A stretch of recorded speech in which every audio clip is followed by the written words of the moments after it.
Your phone dies. The room goes quiet. And something happens that's hard to describe. Not relief, not peace, something closer to threat. A low-level alarm that most people can't name but everyone recognizes. So you reach for something, anything, a book, another screen, the radio, a conversation you don't particularly want to have, anything to fill the space that just opened up. We call this boredom. We treat it like a minor inconvenience, a gap between things that matter. But what if it isn't boredom at all? What if the discomfort you feel in silence is your brain doing exactly what it was designed to do, and you've spent your entire life running from it?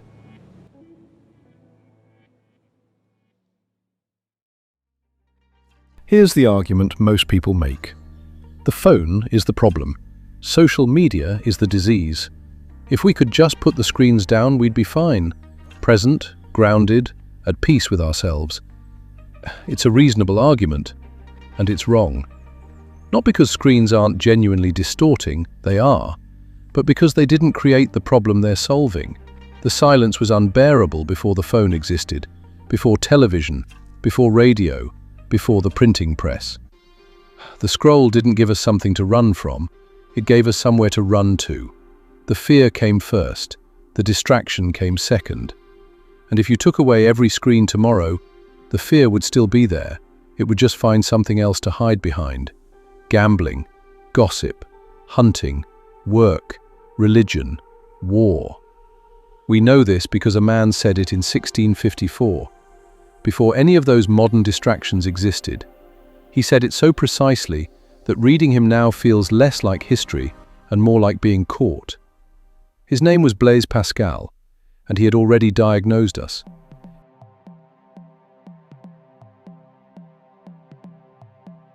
Blaise Pascal was a French mathematician and philosopher. He invented the mechanical calculator at 19. He laid the foundations of probability theory. He was, by any measure, one of the sharpest minds of the 17th century. And he spent a significant portion of his life thinking about why humans cannot sit quietly in a room. In his Pensées, a collection of fragments published after his death, Pascal wrote something that has never stopped being true. All of humanity's problems stem from man's inability to sit quietly in a room alone. He called our compulsive need for activity and noise divertissement, diversion. And he was precise about what we are diverting ourselves from. Not boredom, not restlessness, but the confrontation with our own condition, our mortality, our insignificance, the yawning gap between what we want our lives to mean and what they actually are. Pascal argued that the moment you stop moving, the moment the noise stops, you are left face to face with yourself. And what you find there is unbearable. Not because you are broken, but because you are human, finite, mortal, aware of it.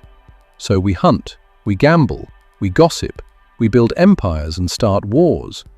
Not because these things satisfy us, Pascal was clear that they don't, but because the alternative is sitting with the thing we cannot fix. The phone is just the latest version of the hunt, the most efficient divertissement ever invented. Pascal would have recognized it immediately.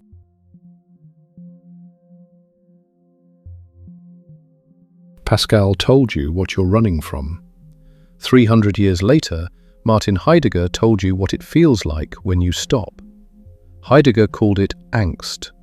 Not anxiety in the clinical sense, not a disorder to be treated. Something more fundamental, the feeling that arrives when the world strips away its familiar meanings and leaves you with the raw fact of your own existence.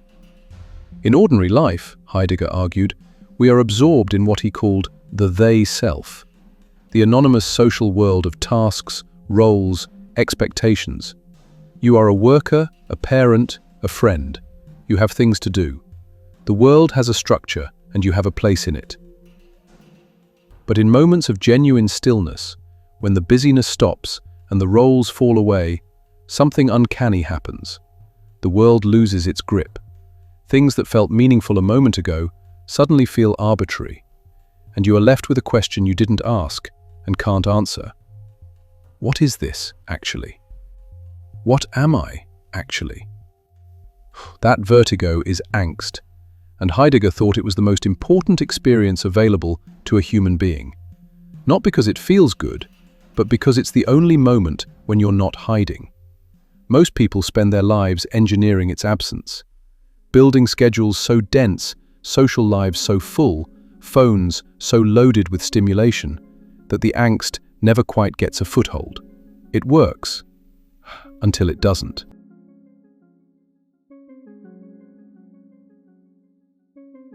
Pascal called it divertissement. Heidegger called it Angst. Neuroscientists call it the default mode network, and its discovery in the early 2000s confirmed what both philosophers already knew. The default mode network is a cluster of brain regions that activates specifically when you are not doing anything. When there's no task, no stimulus, no external demand on your attention, this network switches on. And what does it do? It turns inward. It runs simulations of the past, replaying conversations, revisiting decisions, reconstructing regrets. It projects into the future, rehearsing scenarios, calculating threats, imagining failures. It generates self-referential thought on a loop, unprompted and largely uncontrollable. Neuroscientists call this mental time travel. What most people call it is the thoughts that arrive the moment you try to sleep, the spiral that starts in the shower, the voice that gets loud the second the music stops. This is not a malfunction. The default mode network is one of the most evolutionarily advanced structures in the human brain. It's associated with creativity, empathy, long-term planning, self-awareness. It is, in a very real sense, the seat of the self. But it is also, as Pascal and Heidegger both understood, the source of the dread. Because a brain sophisticated enough to model the future is also sophisticated enough to know that the future ends, and it cannot unknow that. The silence is loud because your brain is built to make it loud.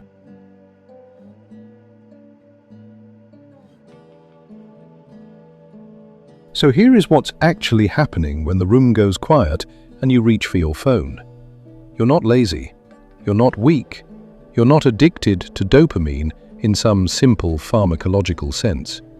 You are doing what every human being has done since the beginning of recorded thought, avoiding the confrontation with your own existence. The awareness that you are here temporarily, without a guaranteed reason, responsible for what you make of it. Pascal called that confrontation unbearable. Heidegger called it the gateway to authenticity. Your default mode network makes it neurologically unavoidable. None of them are offering you a way out, because there isn't one. The thoughts are there. They were always going to be there. The only variable, the only thing that's actually in your control, is whether you turn toward them or away.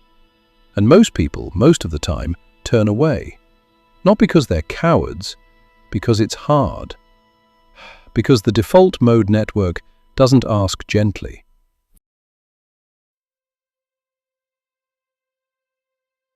Heidegger believed that facing the Angst, genuinely facing it, not medicating it with noise, was the only path to what he called authentic existence.